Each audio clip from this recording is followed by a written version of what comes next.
flower, pink. Nice color.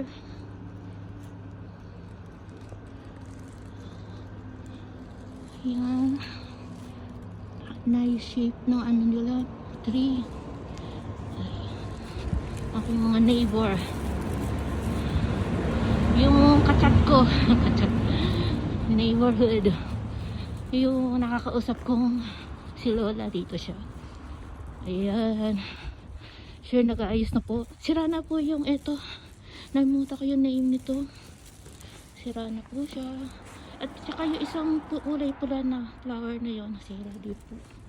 Sandali lang yung sinabi niya, 1 week lang daw yun. At yung kaki na fruits, wala nang ano, dahon.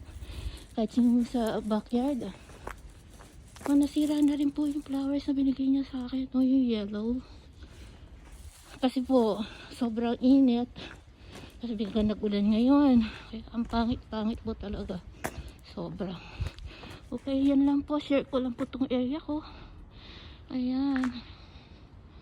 My area. Ayan kay Lola. Pinaka... Ito may Pilipina pero hindi kami nagkikita.